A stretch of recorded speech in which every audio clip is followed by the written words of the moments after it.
জাতিসংঘ জলবায়ু সম্মেলনে তহবিলের অর্থ ছাড় সহ 4 প্রস্তাব দেবেন প্রধানমন্ত্রী গ্লাসগোতে ভাষণ রাতে।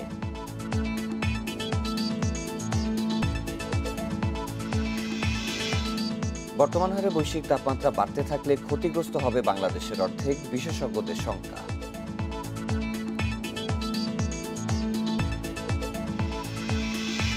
আজ থেকে করোনার টিকা পাচ্ছে স্কুল শিক্ষার্থীরা। ধাপে ধাপে রাজধানীর 8টি কেন্দ্রে শুরু হবে কর্মসূচি।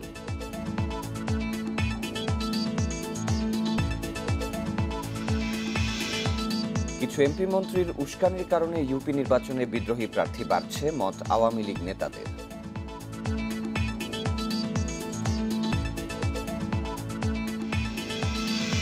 এনবিআরের বিশেষ সেবা মাস শুরু আজ। 31 কর অঞ্চলে 30 নভেম্বর পর্যন্ত দেওয়া হবে আয়কর রিটার্ন।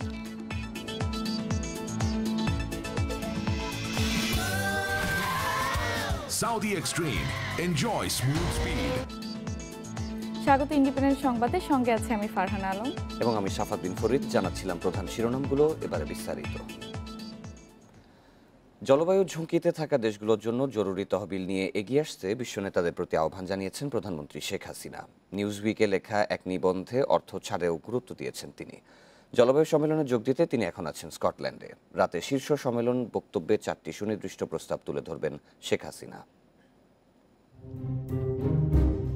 বৈশ্বিক তাপমাত্রা 1.5 ডিগ্রি সেলসিয়াসের নিচে রাখা, জলবায়ু তহবিলের অর্থ ছাড় সহ 4 প্রস্তাব নিয়ে গ্লাসগোর জলবায়ু সম্মেলনে গেলেন প্রধানমন্ত্রী। রোববার সকালে ঢাকা ছাড়েন শেখ হাসিনা। মূল সম্মেলনে বক্তব্য রাখবেন সোমবার রাতে।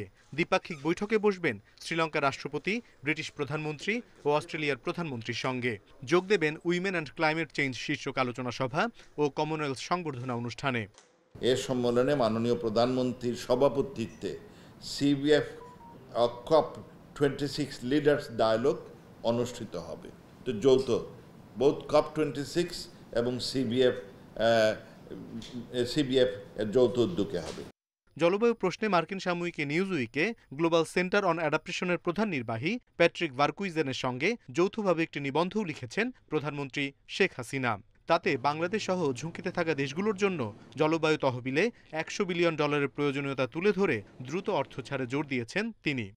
প্রধানমন্ত্রী যে সিবিএফ এর চেয়ারপারসন হিসাবে এই ভালনারেবল কান্ট্রিগুলোর দায়িত্বে নিয়েই তাদের সমস্যা সহ বাংলাদেশের সমস্যা নিয়েই তুলে ধরবেন এবং আমাদের এই সমস্যা আমরা মোকাবেলা করতে সক্ষম হব এবং ঢাকা গ্লাসগো চুক্তি যেটা আমাদের হবে আর কি, আমরা আশাবাদী এইবার আমরা কিছু অর্জন করতে পারব।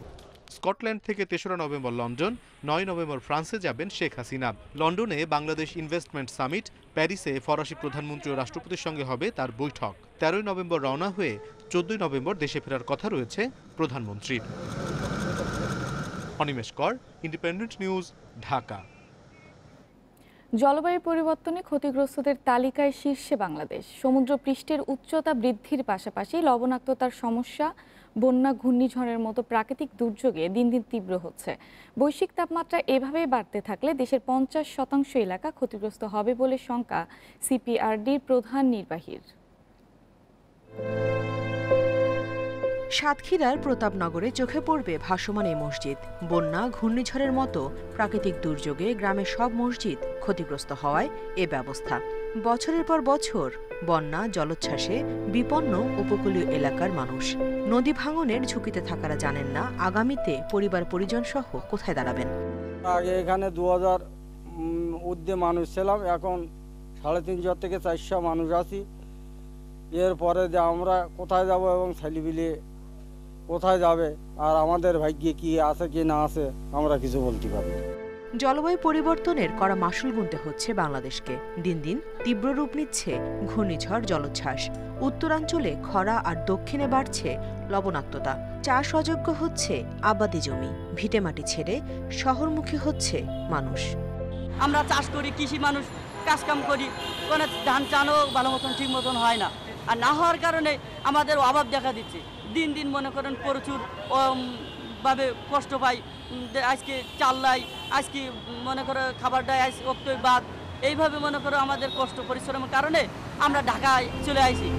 বৈশ্বিক তাপমাত্রা এভাবে বাড়তে থাকলে দেশের 50% এলাকা ক্ষতিগ্রস্ত হবে বলে শঙ্কা center for participatory research development সিপিআরডির প্রধান নির্বাহীর। আমরা যদি ধরে নেই সমুদ্রপৃষ্ঠের উচ্চতার পাশাপাশি বৈশ্বিক তাপমাত্রা এভাবেই বাড়তে থাকবে, তবে শুধু নিম্নাঞ্চল নয়, ক্ষতির মুখে পড়বে বাংলাদেশের অর্ধেক এলাকা। বিশেষ করে লবণাক্ততা এতটাই বেড়ে যাবে যে বিশুদ্ধ খাবার পানির সংকট তীব্র হবে। সম্প্রতি বিশ্বব্যাংকের এক প্রতিবেদনে বলা হয়েছে, জলবায়ু পরিবর্তনের বিরূপ প্রভাবে বাংলাদেশে বাস্তুচ্যুত হবে প্রতি 7 জনে 1 জন। 2050 সাল নাগাদ বাস্তুচ্যুতের সংখ্যা দাঁড়াবে 1,30,00,000-এ। Nusrat serene, independent news. আজ থেকে মাধ্যমিক শিক্ষার্থীদের টিকাদান কার্যক্রম শুরু হচ্ছে। সকাল 9:30টায় মতিঝিল আইডিয়াল স্কুল অ্যান্ড কলেজে কর্মসূচির উদ্বোধন করবেন শিক্ষামন্ত্রী। এরপর ধাপে ধাপে রাজধানীর 8টি কেন্দ্রে শিক্ষার্থীদের টিকা দেয়া হবে। এরপর আরও 21 জেলায় দেয়া হবে ফাইজারের টিকা। 14 অক্টোবর মানিকগঞ্জে পরীক্ষামূলকভাবে 120 স্কুল শিক্ষার্থীকে টিকা দেয়া হয়। টিকা পায় 12 থেকে 17 বছর বয়সী শিক্ষার্থীরা। কারো কোনো শারীরিক জটিলতা না হওয়ায় শুরু হচ্ছে টিকার মূল কর্মসূচি। প্রথম দিনে মতিঝিল আইডিয়াল স্কুল অ্যান্ড কলেজে 5,000 শিক্ষার্থীকে টিকা দেয়া হবে। এরপর আরও 8টি স্কুল কেন্দ্র চালু হবে, সেখানে দিনে 200 শিক্ষার্থী টিকা পাবে। আমাদের এই সমস্ত কার্যক্রম সুষ্ঠুভাবে সম্পন্ন হবে এবং সেখানে আমাদের ভলান্টিয়াররা যেমন কাজ করবে, শিক্ষকরা যেমন কাজ করবেন, তেমনি আমরা আশা করব যে অভিভাবকদেরও আমরা সব রকমের সহযোগিতা পাব, যেন এই টিকাদান কেন্দ্রগুলোতে অযথা কোনো ভিড় না হয়, কোনো সমস্যা না হয়। তিনি আরও জানান, স্কুলের সব শিক্ষার্থীকেই টিকার আওতায় আনা হবে, তবে সেটা নির্ভর করছে টিকা পাওয়ার উপর। জন্মসনদ দিয়ে স্কুলের মাধ্যমে নিবন্ধন করতে হবে শিক্ষার্থীদের। দেশের 21টি জেলায় ইতোমধ্যেই এই ফাইজারের টিকা দেবার ব্যবস্থা স্বাস্থ্য অধিদপ্তর তারা করেছে, সেখানের মাধ্যমেও এরপরে দেয়া হবে এবং ক্রমান্বয়ে এটি সারা দেশেই দেবার একটা ব্যবস্থা আমরা যত দ্রুত পারি সেটি চেষ্টা করব। মাধ্যমিক পর্যায়ে শিক্ষার্থী রয়েছে 1.5 কোটির মতো। এসএসসি এবং এইচএসসি পরীক্ষার্থীদের অগ্রাধিকার দেওয়ার পরিকল্পনা নিয়ে আগাচ্ছে শিক্ষা মন্ত্রণালয়। নূরে আলম, ইন্ডিপেন্ডেন্ট নিউজ, ঢাকা। দেশে করোনায় আরও 6 জনের মৃত্যু হয়েছে, এর মধ্যে 2 জন পুরুষ এবং নারী 4 জন। এ নিয়ে মোট প্রাণহানি হলো 27,868 জনের। 833টি ল্যাবে 24 ঘন্টায় 17,226 নমুনা পরীক্ষায় করোনা শনাক্ত হয়েছে 211 জনের। পরীক্ষা বিবেচনায় শনাক্তের হার 1.22%। রোববার স্বাস্থ্য অধিদপ্তরের বিজ্ঞপ্তিতে জানানো হয়, দেশে মোট করোনা আক্রান্তের সংখ্যা দাঁড়ালো 15,69,539 জনে। সুস্থ হয়েছেন আরও 276 জন। এ নিয়ে মোট সুস্থ 15,33,423 জন। বিএনপি জামাত সহ আওয়ামী লীগের কিছু এমপি মন্ত্রীর উস্কানিতে ইউনিয়ন পরিষদ নির্বাচনে বিদ্রোহী প্রার্থী বাড়ছে বলে অভিযোগ কেন্দ্রীয় নেতাদের। বিদ্রোহীরা পরে দলের পদ এবং নৌকার প্রার্থী হতে পারবেন না বলেও হুঁশিয়ারি দেন তারা। এছাড়াও বিদ্রোহীদের মদদ দেয়া ব্যক্তিদের বিরুদ্ধে ব্যবস্থা নেওয়ার কথা বলছেন তারা। প্রথম ধাপের 2 পর্বে 304 ইউনিয়ন পরিষদ নির্বাচনে জয় পান নৌকার 247 প্রার্থী। বাকি 77 ইউপিতে বিদ্রোহী প্রার্থীর কাছে পরাজয় হয়েছে আওয়ামী লীগের। দ্বিতীয় ধাপেও 848টি ইউপিতে চেয়ারম্যান পদে মনোনয়নপত্র জমা দেন আওয়ামী লীগের 346 বিদ্রোহী প্রার্থী। পরে 250 প্রার্থী মনোনয়ন প্রত্যাহার করায় এখন মাঠে আছেন অন্তত 700 জন। তৃতীয় ধাপে 1007 ইউপির জন্য নৌকার প্রার্থী চূড়ান্ত হলেও বিদ্রোহীর সংখ্যা বিপুল। হয়তো কেউ মনোনয়ন না পেয়ে আওয়ামী লীগের কেন্দ্রীয় নেতারা বলছেন, সব দল নির্বাচনে অংশ না নেয় বিদ্রোহী প্রার্থীর বিষয়টি নিয়ন্ত্রণ করতে পারছেন না তারা। স্থানীয়ভাবে এবং কেন্দ্রীয়ভাবে তাদের সঙ্গে আলাপ আলোচনা করে তাদেরকে বোঝানো। কিছু কিছু ক্ষেত্রে আমরা এটাও আমাদের মনে হচ্ছে যে বিএনপি জামাতরাও বা দলের ভিতরে থেকে যারা দলের ক্ষতি করতে চায় তারাও ভিতরে ভিতরে এই ব্যাপারে কিছুটা উস্কানিও দেয়। আশা করতেছি ইলেকশন হওয়ার আগের দিন পর্যন্ত এটার সংখ্যা কিন্তু আরও কমে আসবে। সেক্ষেত্রে হয়তো এই মুহূর্তে যে বেশি সংখ্যা দেখা যাচ্ছে এটা হয়তো এতটা নাও থাকতে পারে। তবে হাল ছাড়ছে না কেন্দ্র। বিদ্রোহীদের বিরুদ্ধে দেয়া হচ্ছে কঠোর সাংগঠনিক ব্যবস্থা নেওয়ার হুঁশিয়ারি। গতবার ইউনিয়ন পরিষদ নির্বাচনে বিদ্রোহী হিসাবে কাজ করেছে তাদের কাউকে আমরা মনোনয়ন দেইনি এবং আগামীতে দেব না। তারা দলীয় কোনো গুরুত্বপূর্ণ পদ পদবি বা কোনো ধরনের দলের স্বীকৃতি ভবিষ্যতে পাবে না, এটাই হলো বড় শাস্তি। এছাড়া যেসব মন্ত্রী বা সংসদ সদস্য বিদ্রোহী প্রার্থীদের মদত দেবে তাদের বিরুদ্ধেও সাংগঠনিক ব্যবস্থা নেওয়ার কথা জানিয়েছে আওয়ামী লীগ। সেই ব্যাপারে সকল প্রার্থী খেয়াল রাখবে। Ijazur Rahman, independent news, Dhaka.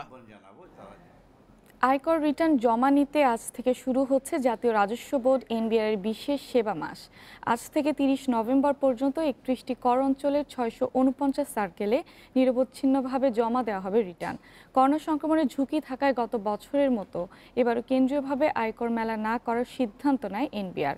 তবে প্রতিটি সার্কেল অফিসে রিটার্ন জমা নেওয়ার বুথ করা হবে। রিটার্ন পূরণের জন্য প্রয়োজনীয় সেবার পাশাপাশি নতুন নিবন্ধনও নেওয়া হবে। এনবিআর জানিয়েছে এবার সরকারি কর্মকর্তাদের রিটার্ন দাখিলের জন্য 1 থেকে 14 নভেম্বর বাংলাদেশের সচিবালয় ও অফিসার্স ক্লাবে বুথ করা হবে। এছাড়া সশস্ত্র বাহিনীর সদস্যদের জন্য ঢাকার সেনানিবাসে সেনা মালঞ্চে 9 ও 10 নভেম্বর বিশেষ আয়োজন থাকবে। দেশের সব ধর্মের মানুষের নিরাপত্তা নিশ্চিত করতে সরকারের প্রতি আহ্বান জানিয়েছেন ধর্মীয় নেতারা। রোববার রাজধানীতে আন্তঃধর্মীয় ঐক্য নিয়ে এক আলোচনা সভায় এ আহ্বান জানান তারা। তরিকত ফেডারেশন আয়োজিত সভায় সাম্প্রদায়িক সহিংসতা রোধ ও সব ধর্মের মানুষের অধিকার রক্ষায় ঐক্যবদ্ধ হয়ে কাজ করার ঘোষণা দেন নেতারা। সম্প্রতি বিভিন্ন জেলায় হিন্দু সম্প্রদায়ের উপর হামলার প্রেক্ষিতে ধর্মীয় সম্প্রীতি রক্ষায় রাজধানীতে আলোচনা সভার আয়োজন করে তরিকত ফেডারেশন। অনুষ্ঠানে বাংলাদেশ হিন্দু বৌদ্ধ খ্রিস্টান ঐক্য পরিষদ, পূজা উদযাপন পরিষদ, ISKCON, Buddhist federation, church of Bangladesh সহ বিভিন্ন সংগঠনের নেতারা উপস্থিত ছিলেন। ধর্মীয় নেতারা তাদের বক্তব্যে বলেন, ইসলাম সহ কোনো ধর্মই অন্য ধর্মের মানুষের প্রতি সহিংসতা অনুমোদন করে না। যারা ধর্মের নামে বাড়াবাড়ি ও হামলা ভাঙচুর করছে তারা নিজেদের ধর্মকেই কলুষিত করছে।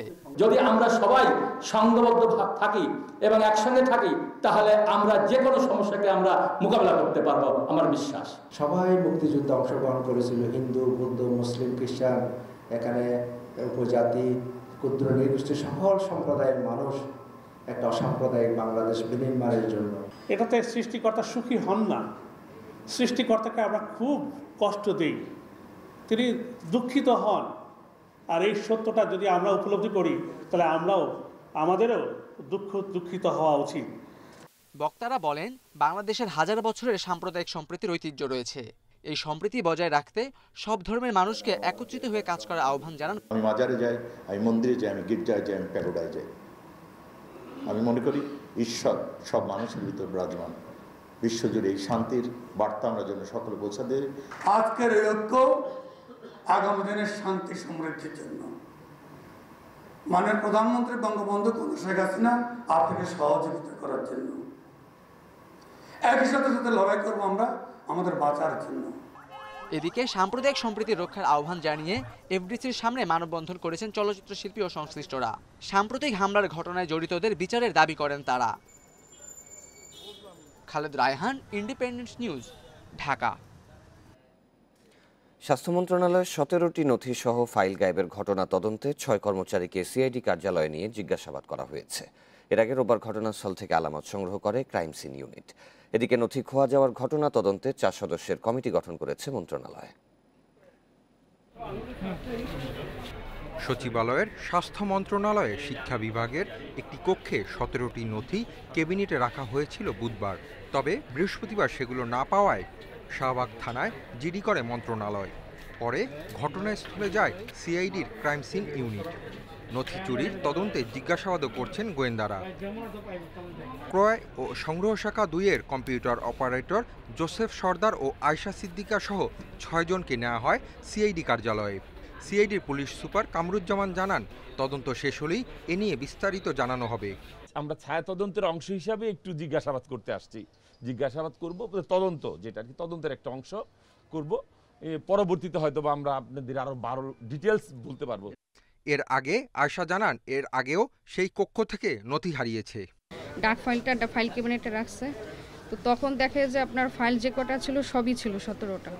তো বৃহস্পতিবার সে হলো আপনার সকাল 9টায় আসে, 12টার সময় এসে একটা পত্র নিষ্পত্তির জন্য ফাইল ক্যাবিনেটটা খুলে খোলার পর দেখা যায় ফাইলটা নেই, 17টা ফাইলই নেই। এর আগে হলো একটা ফাইল হারিয়েছিল আপনার, সেটা হলো আপনার লকডাউনে 8 তারিখে, আগস্ট মাসে 8 তারিখে একটা ফাইল হারিয়েছিল। সেটা হলো আপনার রাজশাহী মেডিকেলের অতিরিক্ত বাজেটের। গায়েব হওয়া নথির অনুলিপি স্বাস্থ্য অধিদপ্তরের মহাপরিচালকের কার্যালয়ে রয়েছে জানিয়ে স্বাস্থ্য শিক্ষা সচিব বলেন, ঘটনাটির তদন্তে মন্ত্রণালয় 4 সদস্যের কমিটি গঠন করেছে। প্রতিবেদন আসবে আগামী সপ্তাহে। তারা টেক আপ করেছে, তারা তদন্ত করছে, আমাদের অফিসাররা সার্বিক সহযোগিতা প্রদান করছে। এর মধ্যে আপনারা শুনেছেন যে আমরা অলরেডি একটা তদন্ত কমিটিও গঠন করে দিয়েছি অতিরিক্ত সচিবের নেতৃত্বে।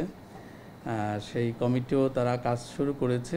যে নথিগুলো খোয়া গেছে সেসব মন্ত্রণালয়ের ছোটখাটো ক্রয় সংক্রান্ত বলেও জানিয়েছে স্বাস্থ্য শিক্ষা সচিব। Asif Mahmud Shah, independent news, Dhaka. বাংলাদেশ ব্যাংকের নিষেধাজ্ঞা থাকলেও গোপনে সম্পত্তি বিক্রি করছে যুবক কর্মসংস্থান সোসাইটি যুবক।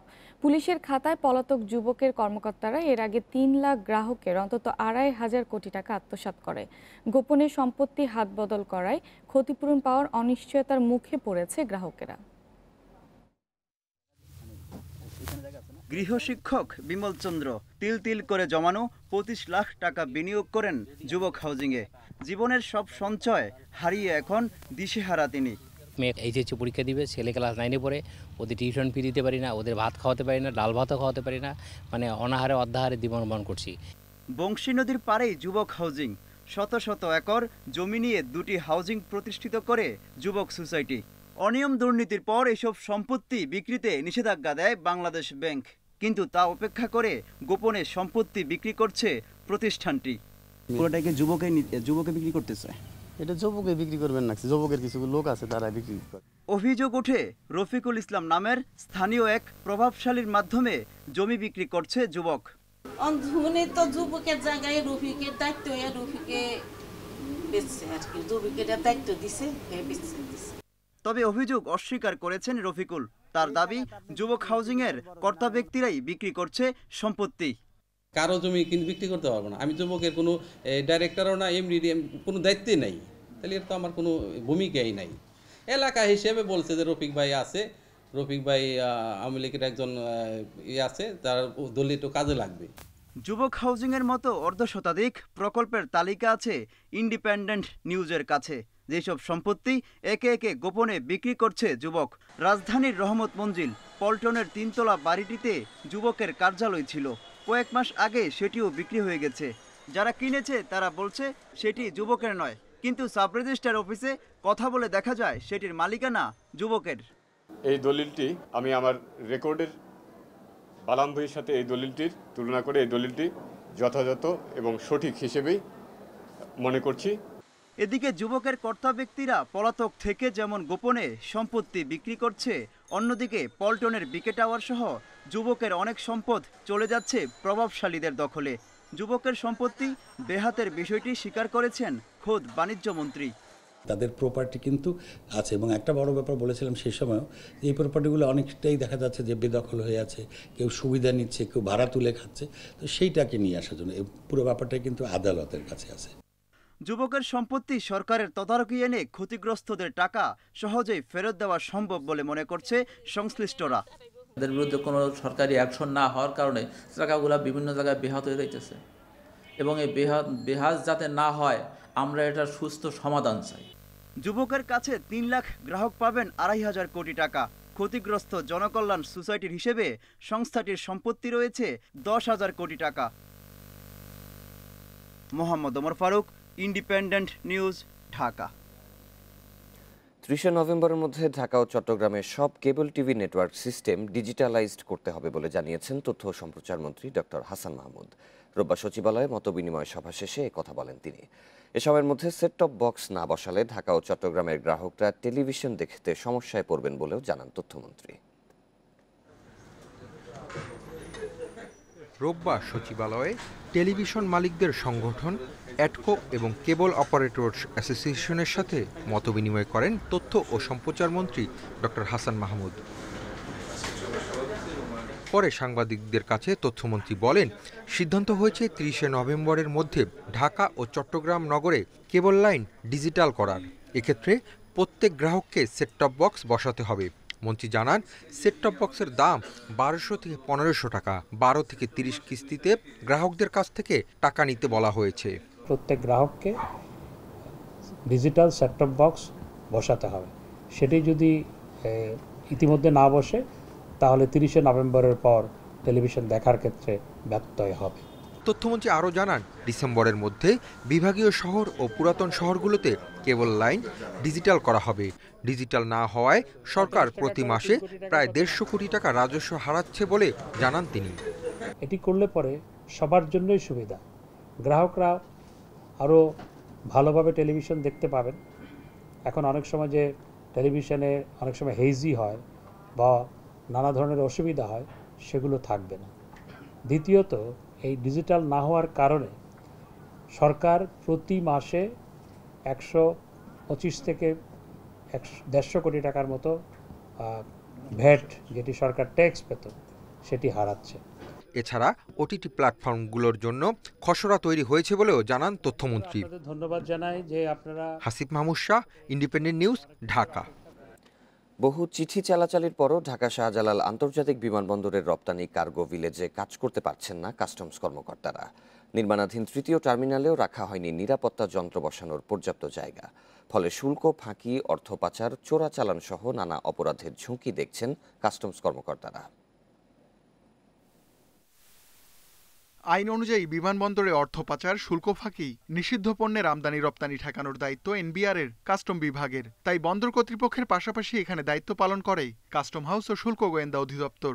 এজন্য আগমন, বহির্গমন ও আমদানি কার্গো ভিলেজে স্ক্যানার, অফিস সহ নানা সুবিধা আছে তাদের। তবে রপ্তানি কার্গো ভিলেজের চিত্র ভিন্ন। এখানে চোরাচালান বন্ধে কাস্টম হাউসের কোনো স্ক্যানার নেই। ফলে হাজার হাজার রপ্তানি পণ্যের এসব কার্টনে কি যাচ্ছে তা জানতে পারছেন না কর্মকর্তারা।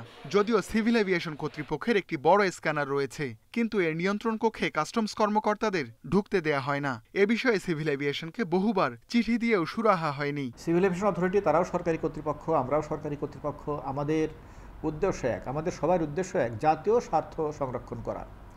তবে সেখানে তাদের কিছু অতিরিক্ত ফ্যাসিলিটিস আছে, তারা দীর্ঘদিন সেখানে ইনভেস্টমেন্ট করে তারা বেশ কিছু ইনফ্রাস্ট্রাকচার তৈরি করছে। তাদেরকে দায়িত্ব পালন করতে দেয়া হচ্ছে না, তাদেরকে জায়গা দেওয়া হচ্ছে না, এবং এটার কারণ অন্য কিছু না। এর পিছনে কিছু সংঘবদ্ধ দল বা লোক থাকে যারা দিনকে দিন এখান থেকে নানা রকমের স্মাগলিং করে, এখান থেকে ফলস রপ্তানিগুলোতে সাহায্য করে।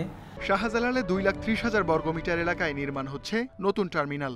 খরচ প্রায় 21,000 কোটি টাকা। কিন্তু এতে অন্তর্ভুক্ত নেই নিরাপত্তা তল্লাশির জন্য স্ক্যানার কেনার বিষয়টি। কাস্টম হাউসের হিসাবে এই টার্মিনালে বিভিন্ন ধরনের 37টি স্ক্যানার প্রয়োজন। শুধু তাই নয়, আগমনীতে কাস্টম অবকাঠামোর জন্য জায়গা রাখা হলেও বহির্গমনে রাখা হয়নি।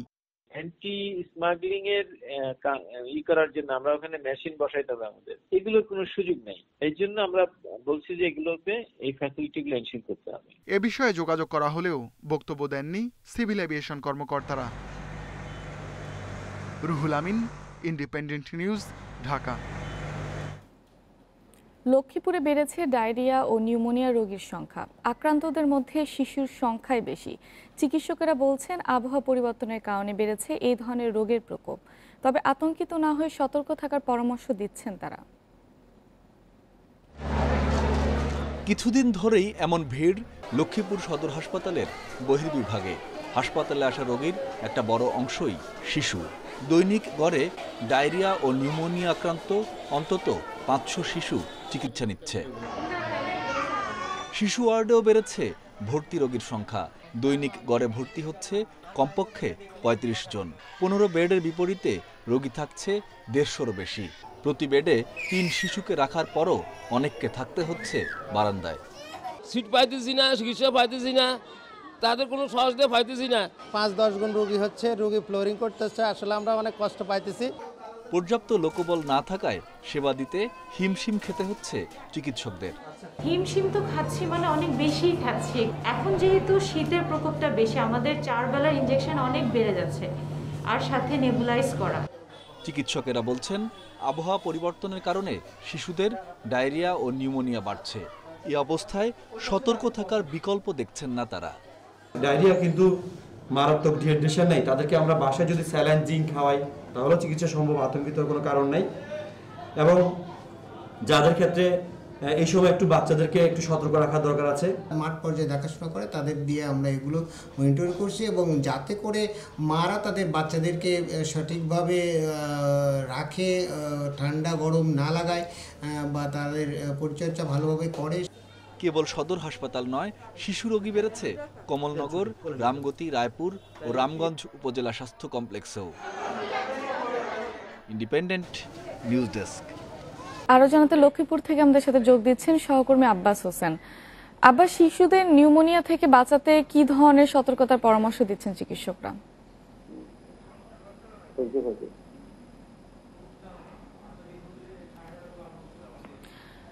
আব্বাস, শিশুদের নিউমোনিয়া থেকে বাঁচাতে কি ধরনের সতর্কতা পরামর্শ দিচ্ছেন চিকিৎসকরা, আমাদের জানাবেন। আসলে গত কয়েকদিন ধরে যে রাতে ঠান্ডা দিনে গরম, এই আবহাওয়া পরিবর্তনের সাথে সাথে লক্ষ্মীপুরে যে ডায়রিয়া এবং নিউমোনিয়ার যে প্রকোপ সেটি কিন্তু বেড়ে যাচ্ছে। এর পাশাপাশি আমি এখন আছি লক্ষ্মীপুর সদর হাসপাতালে। এই হাসপাতালে কিন্তু 15টি বেড রয়েছে এই যে শিশু ওয়ার্ডে। এই 15টি বেডের কিন্তু যে বাইরে অবস্থানে রয়েছে, যে 15টি বেডের যে 15টি শিশু থাকার কথা, সেখানে কিন্তু প্রতি বেডে 2 থেকে 3 জন বা 4 জন করে ভর্তি দেওয়া হয়েছে। অর্থাৎ 15 বেডের তুলনায় কিন্তু রোগী 10 গুণ বেশি ভর্তি হচ্ছে, এমনটি বলা হয়েছে এখানকার স্বাস্থ্য বিভাগের পক্ষ থেকে। কিন্তু এখানে জেলা civil surgeon doctor Abdul Gaffar যেটি জানিয়েছেন, গত এক সপ্তাহে এই সদর হাসপাতালে শুধু 1000-এর বেশি শিশু কিন্তু ডায়রিয়া, নিউমোনিয়া, জ্বর নিয়ে তারা আক্রান্ত হয়েছেন এবং ভর্তি হয়ে চিকিৎসা নিয়েছেন। এর বাইরে গড়ে প্রতিদিন যে 15 বেডের যে শিশু ওয়ার্ডে কিন্তু এখানে 120 থেকে 150 রোগী ভর্তি থাকতে হচ্ছে। এর বাইরে কিন্তু গড়ে 30 থেকে 35 জন যে রোগী তাদেরকে চিকিৎসা ভর্তি করে চিকিৎসা দেওয়া হচ্ছে যে জেলা সদর হাসপাতালে। কিন্তু আমরা এর বাইরে লক্ষ্মীপুর, রামগতি, কমলনগর এবং রায়পুর, রামগঞ্জ যে হাসপাতালগুলো রয়েছে সেখানেও কিন্তু একই অবস্থা। এই যে শীত যে ভাড়ার সাথে সাথে কিন্তু যে ডায়রিয়া বা নিউমোনিয়া যে প্রকোপ সেটি বেড়ে চলছে। তো চিকিৎসকদের পরামর্শ হলো যে এই মুহূর্তে যেন শিশুদেরকে গরম কাপড় চোপড় রাখা হয় এবং ঘর থেকে যখন ঠান্ডা পড়বে তখন যেন তাদেরকে বাসায় রাখা হয়, এমনটি বলা হচ্ছে। এবং বারবার যেন গরম কাপড় চোপড়ের মাধ্যমে রাখলে কিন্তু শিশুরা তারা কিন্তু সুস্থ থাকবে, এমনটি বলা হচ্ছে চিকিৎসকের যে কাছ থেকে। কিন্তু এখানে আর অনেকে যে রোগীর শিশুদের যে স্বজনরা রয়েছেন তারা আমাদের কাছে অভিযোগ করেছেন যে এই প্রতিটি বেডে যে পরিমাণ শিশু চিকিৎসা নেওয়ার কথা, সেখানে যেহেতু 1 থেকে 3-4 জন শিশুকে ভর্তি দেওয়া হচ্ছে, এর পাশাপাশি যে হাসপাতালের বারিন্দা রয়েছে সেখানে কিন্তু শিশুদেরকে ভর্তি দেওয়া হচ্ছে। এতে করে আরো তারা কিন্তু অসুস্থ হয়ে যাচ্ছেন এবং যারা স্বজনরা আসেন তারা কিন্তু এর ফলে কিন্তু যারা মানে অসুস্থ হয়ে পড়ছেন বলে তারা আমাদের কাছে অভিযোগ করেছেন। কিন্তু আসলে কিন্তু লক্ষ্মীপুর সদর হাসপাতাল নয়, পুরা জেলা জুড়েই কিন্তু এখন ডায়রিয়া এবং নিউমোনিয়ার যে প্রকোপ সেটি বেড়ে চলছে। প্রাকৃতিক সৌন্দর্যে লীলাভূমি মৌলভীবাজারে জেলা প্রশাসনের উদ্যোগে চালু হয়েছে ট্যুরিস্ট বাস। স্বল্প সময়ে কম খরচে জেলার বিভিন্ন দর্শনীয় স্থানে ট্যুরিস্ট বাসে ভ্রমণে স্বাচ্ছন্দ্য বোধ করছেন পর্যটকেরা। জেলার পর্যটন শিল্পকে আরও সমৃদ্ধ ও পর্যটক বান্ধব করতে এই উদ্যোগ বলছেন সংশ্লিষ্টরা। চা বাগান, পাহাড়, হাওর, নদী, ঝর্ণা কিংবা প্রাণ বৈচিত্র্যের সমৃদ্ধ এক জনপদ মৌলভীবাজার। প্রাকৃতিক দৃশ্য উপভোগ করতে দেশি বিদেশি পর্যটকরা প্রতিদিনই ছুটে আসছেন, কিন্তু যাতায়াতের সঠিক ধারণা না থাকায় সৌন্দর্য উপভোগ থেকে বঞ্চিত হন পর্যটকরা। জেলাকে আরও পর্যটক বান্ধব করতে প্রশাসনের উদ্যোগে চালু হল ট্যুরিস্ট বাস। কমলগঞ্জের লাউয়াছড়া জাতীয় উদ্যান, শ্রীমঙ্গলের চা বাগান, মাধবকুণ্ড ঝর্ণা ও হাকালুকি হাওরে চলছে এই ট্যুরিস্ট বাস। এসব বাসে দল বেঁধে নির্বিঘ্নে ঘুরে বেড়াতে পারবেন পর্যটকরা। এতে সময়, অর্থ সাশ্রয় হওয়ার পাশাপাশি বাড়বে পর্যটকদের সুবিধাও। 2-3টা পর দিন গিয়ে যেতে হয়, আপনাদের এই বাসের মাধ্যমে আমরা কিন্তু সরাসরি চলে যাচ্ছি স্পটে। যারা শহরে বসবাস করে নিজ উদ্যোগে আসতে পারে না, সরকারি উদ্যোগ নেওয়ার কারণে আসতে পারবে এখন কম টাকায়। শুক্র ও শনিবার শ্রীমঙ্গল ও বড়লেখা থেকে বাস দুটি চলাচল করছে। প্যাকেজ অনুযায়ী 300 থেকে 450 টাকায় জেলার প্রধান দর্শনীয় স্থানগুলো দেখতে পাচ্ছেন পর্যটকরা। অনেকে আছে ঢাকা থেকে আসে, সিলেট চাকরি করে অনেক দিন হয়েছে যে যাইতে পারে না, কিন্তু আমাদের এই বাসটা চালু করায় তারা খুব ইন্টারেস্ট এবং আমাদের বারবার ফোন দিতেছে, টিকিট বুকিং করতেছে এবং আমাদের সামনের সপ্তাহে টিকিট অলরেডি সব বুক। জেলা প্রশাসক জানান, পর্যটনকে সমৃদ্ধ ও আকর্ষণীয় করতেই ট্যুরিস্ট বাস চালু হয়েছে। চাহিদা বিবেচনায় বাসের সংখ্যা বাড়ানো হবে। মৌলভীবাজার জেলার যে যত আকর্ষণীয় যে জায়গাগুলো আছে এটিকে আমরা সারা দেশের মধ্যে আরো বেশি রকমের পরিচিত করতে পারবো বলে আমরা বিশ্বাস করি। মৌলভীবাজারের সাথে সিলেট বিভাগের অন্যান্য দর্শনীয় স্থানে ভ্রমণ সহজ করতে আগামীতেও জেলার বাইরে বাস চালুর পরিকল্পনা রয়েছে বলেও জানান তিনি। Independent news desk.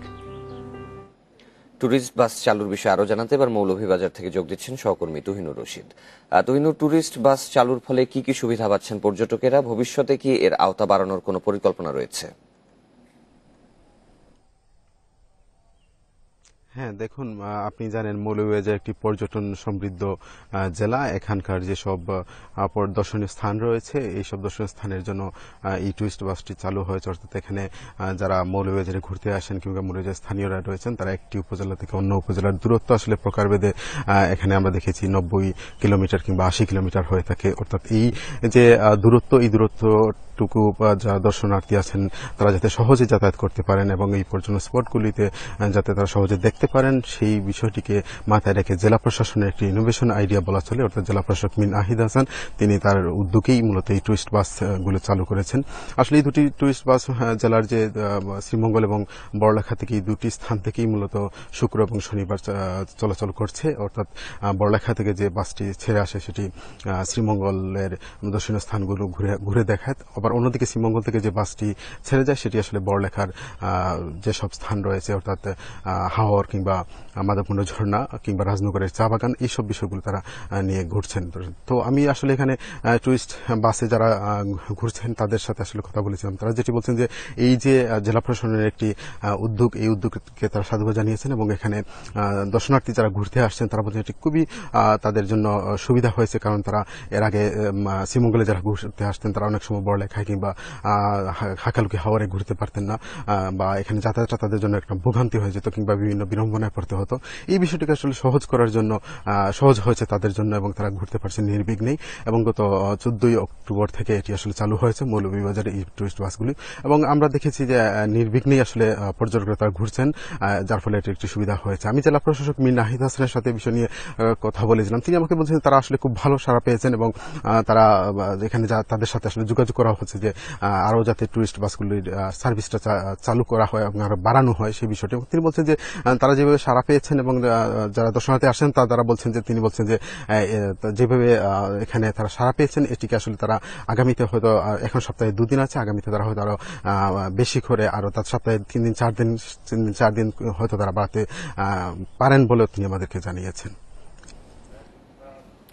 ধান পাকার আগ মুহূর্তে নওগাঁয় আমন খেতে দেখা দিয়েছে ব্লাস্ট ও খোল পচা রোগের প্রকোপ। ধীরে ধীরে ধানের শীষ সাদা হয়ে শুকিয়ে যাচ্ছে, একই সাথে ইঁদুরের আক্রমণেও নষ্ট হচ্ছে ফসল। কোনো প্রতিকার না পেয়ে বিপাকে চাষিরা, উৎপাদন ব্যাহত হওয়ারও শঙ্কায় পড়েছেন তারা। আর 15 থেকে 20 দিন পরে শুরু হবে আমন ধান কাটা মাড়াই। এমন সময় ব্লাস্ট খোল পচা রোগে লাল বর্ণ ধারণ করেছে ক্ষেতের ফসল। এই প্রকোপ দেখা দিয়েছে রানীনগর, আত্রাই, মহাদেবপুর, পত্নীতলা, বদলগাছি, নিয়ামতপুর ও সদর উপজেলার অনেক এলাকায়। কীটনাশক প্রয়োগেও মিলছে না প্রতিকার। ধানের গোড়া মনে করে একবার পচে পচে খুলে পড়ে যাচ্ছে এবং কারেন্ট পোকার একে 5-7 বার ওষুধ দিলাম, ওই দিয়ে মনে মনে কাজ হয়নি। শুধু পোকার আক্রমণ নয়, এর সঙ্গে যোগ হয়েছে ইঁদুরের উপদ্রব। এতে উৎপাদন ব্যাহতের শঙ্কায় লোকসানের চিন্তায় পড়েছেন চাষিরা। ইঁদুরের অত্যাচার, ইঁদুর ওই পানি যখন থাকতো তখন গোড়াত কাটতো, এখন আবার বীজ পারানোর পর আবার উপরে এখন ধান শীষ কাটা শুরু হয়েছে, গোড়াত কাটা শুরু হয়ে গেছে। রোগবালাই, পোকামাকড় ও ইঁদুরের আক্রমণ থেকে ফসল রক্ষায় কৃষকদের পরামর্শ দেওয়ার কথা জানিয়েছে কৃষি বিভাগ। ফসলের কিছু ক্ষতি হলেও উৎপাদন লক্ষ্যমাত্রায় কোনো প্রভাব পড়বে না বলে জানিয়েছেন কর্মকর্তারা। না, কারণ পোকা যদিও কোথাও লাগে তো সেক্ষেত্রে সাথে সাথে আমাদের উপসর্গের কৃষকরা ওই যে ধান ফাঁড়ি দিবে, ফাঁড়ি দিয়ে বালাইনাশক প্রয়োগ করবে। এই ব্যাপারে আমাদের উপসর্গের কৃষকরা মাঠে সার্বক্ষণিক কর্মরত আছেন এবং কৃষকদের পরামর্শ দিয়ে যাচ্ছেন।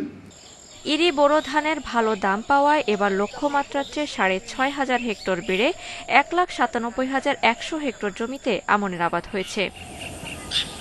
ইন্ডিপেন্ডেন্ট। স্কটল্যান্ডের গ্লাসগোতে শুরু হয়েছে বিশ্ব জলবায়ু সম্মেলন COP26। কেবল আশ্বাস নয়, বৈশ্বিক উষ্ণায়ন কমাতে কার্যকর পদক্ষেপ নিতে আলোচনায় বসেছেন বিশ্ব নেতারা। সম্মেলনে বৈশ্বিক উষ্ণায়ন 1.5 ডিগ্রি সেলসিয়াসের নিচে নামিয়ে আনার তাগিদ দিচ্ছেন বিশেষজ্ঞরা। জলবায়ু পরিবর্তনের ক্ষতি থেকে বিশ্বকে বাঁচানোর শেষ প্রচেষ্টা এবারের জলবায়ু সম্মেলন COP26। শীর্ষ কার্বন নিঃসরণকারী দেশের পাশাপাশি এই সম্মেলনে যোগ দিচ্ছেন ক্ষতিগ্রস্ত দেশের সরকার ও রাষ্ট্রপ্রধানেরা। শুধু আশ্বাস নয়, বৈশ্বিক তাপমাত্রা নিয়ন্ত্রণে কার্যকর পদক্ষেপ নিতে আলোচনায় বসছেন বিশ্বনেতারা।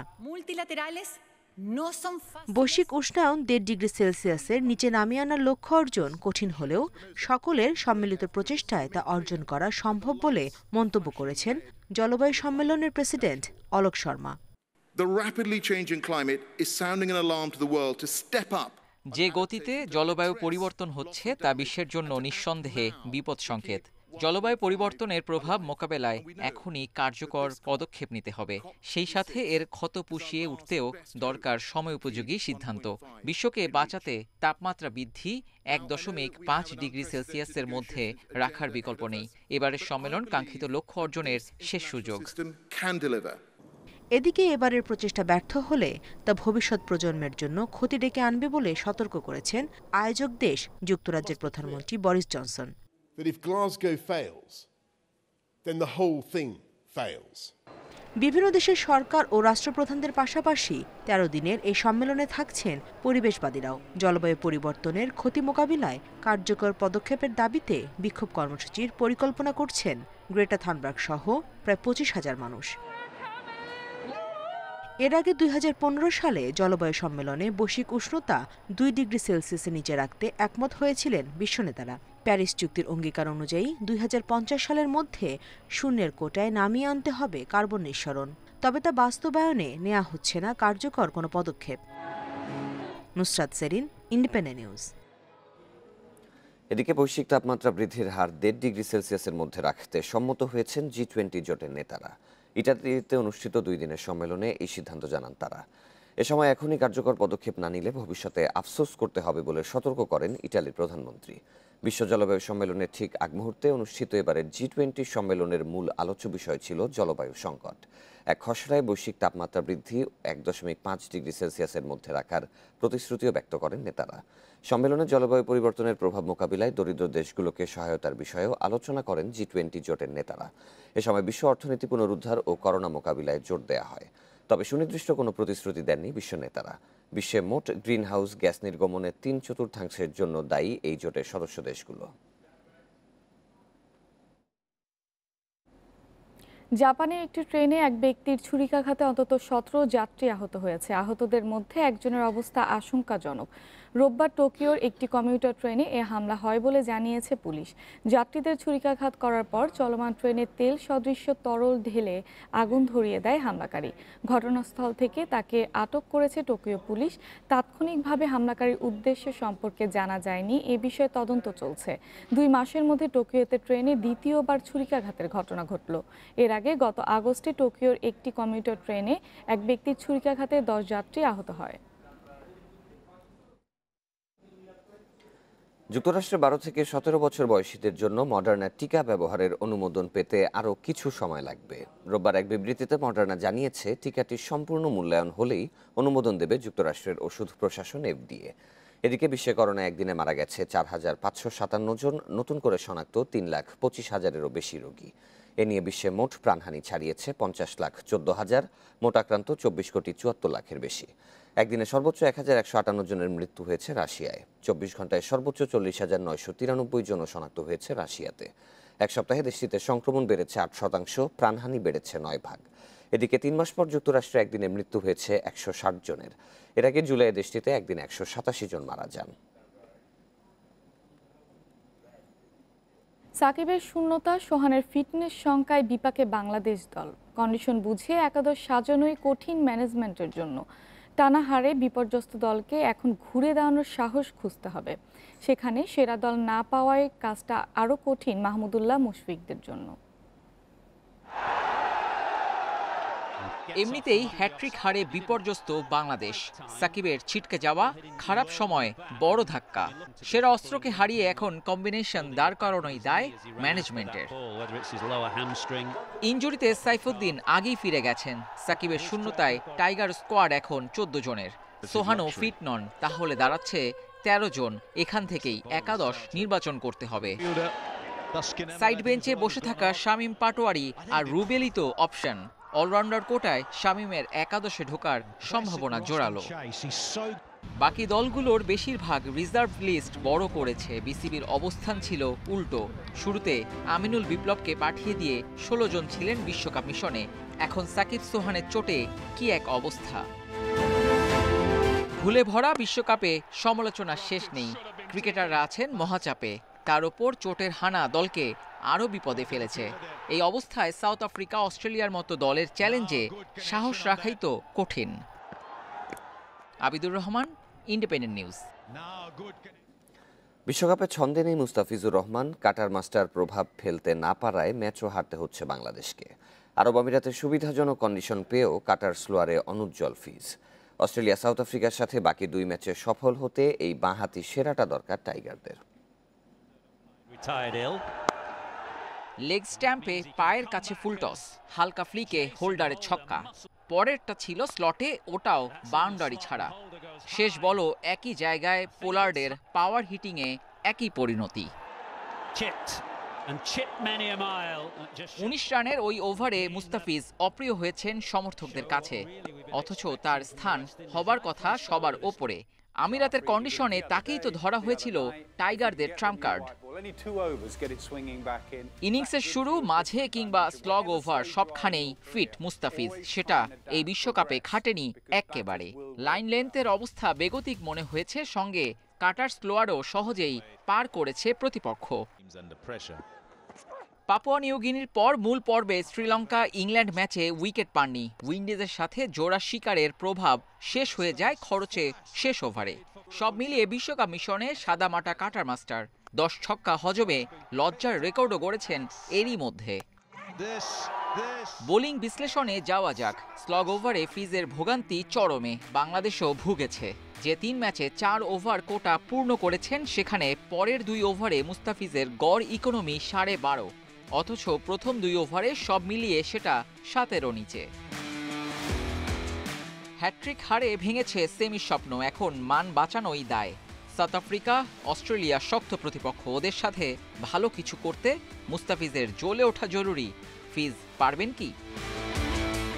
Abidur Rahman, independent news. টি-20 বিশ্বকাপে আজ একটাই ম্যাচ। গ্রুপ 1-এ ইংল্যান্ডের মুখোমুখি হবে শ্রীলঙ্কা। শারজায় ম্যাচ শুরু বাংলাদেশ সময় রাত 8টায়। টানা 3 ম্যাচ জিতে শীর্ষে ইংল্যান্ড। উইন্ডিজ, বাংলাদেশ ও অস্ট্রেলিয়ার বিপক্ষে দাপুটে জয়ে উজ্জীবিত মর্গানের দল। ব্যাটিং বোলিংয়ে ভারসাম্যপূর্ণ ইংল্যান্ডকে রুখে দেয়া কঠিন। বাংলাদেশকে হারিয়ে মূল পর্ব শুরু করলেও পরের 2 ম্যাচ হেরেছে শ্রীলঙ্কা। সেমির লড়াইয়ে টিকে থাকতে জয়ের বিকল্প নেই সানাকাদের। 2 দলেই আসতে পারে পরিবর্তন। মিলসকে বিশ্রাম দিয়ে উঠকে খেলাতে পারে ইংল্যান্ড। শারজায় কন্ডিশন বিবেচনায় বাড়তি স্পিনার খেলাতে পারে লঙ্কানরা। সেক্ষেত্রে লাহিরু কুমারার বদলে খেলবেন আকিলা। অন্যদিকে আভিস্কার জায়গায় আসবেন ধনঞ্জয় ডি সিলভা। দুবাই নিউজিল্যান্ডের বিপক্ষে ব্যাটিং ব্যর্থতায় বড় ব্যবধানে হেরেছে ভারত। 111 রানের টার্গেটে 33 বল বাকি থাকতেই 8 উইকেটের জয় কিউইদের। টানা 2 পরাজয় সেমিফাইনালের হিসেব কঠিন হলো টিম ইন্ডিয়ার। টসে হেরে ব্যাটিংয়ে নেমে শুরু থেকেই চাপে ছিল ভারত। ওপেনিংয়ে লোকেশ রাহুলের সঙ্গে ঈশান কিষানকে পাঠিয়ে কোনো লাভ হয়নি।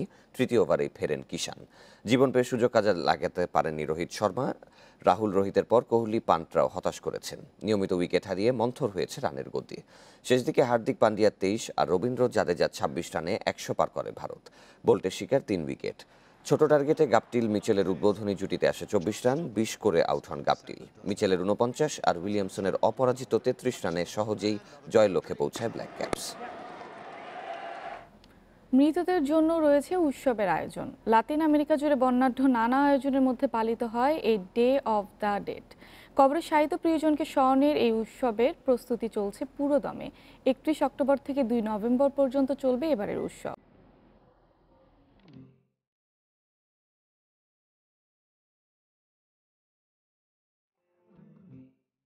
দিবসের নাম ডে অব দ্য ডেড, অর্থাৎ মৃতদের উৎসব। লাতিন আমেরিকায় এই উৎসবের ব্যাপ্তি 3 দিনের। মৃত প্রিয়জনকে স্মরণ করতেই এত সব আয়োজন।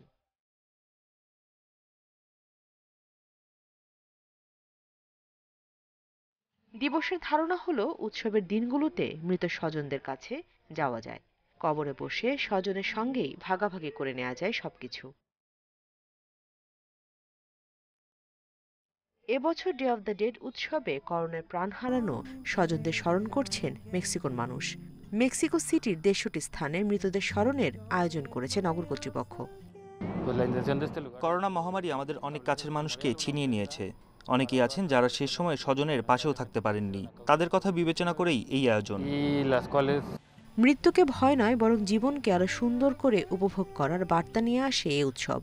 প্রিয় মানুষগুলো যেসব খাবার পছন্দ করত, সেই খাবারগুলোই এদিন টেবিলে সাজানো হয় তাদেরকে মনে করে। একজন মেক্সিকান হিসেবে এই দিন আমার কাছে বিশেষ গুরুত্ব বহন করে। মৃতদের এভাবে স্মরণ করার রীতি মেক্সিকানরা 3000 বছর ধরে লালন করে আসছে। কাগজে তৈরি নানা শিল্পকর্মের পাশাপাশি ঐতিহ্যবাহী পোশাকের জাঁকজমকও চোখে পড়ে মৃতদের উৎসবে। অনেকের মুখমণ্ডলে দেখা যায় বিচিত্র সব আঁকিবুকি। Nusrat serene, independent news. এই ছিল সংবাদে। আমাদের সব খবরের আরো বিস্তারিত জানতে চোখ রাখুন ফেসবুক, ইউটিউব এবং টুইটারে। ধন্যবাদ সবাইকে।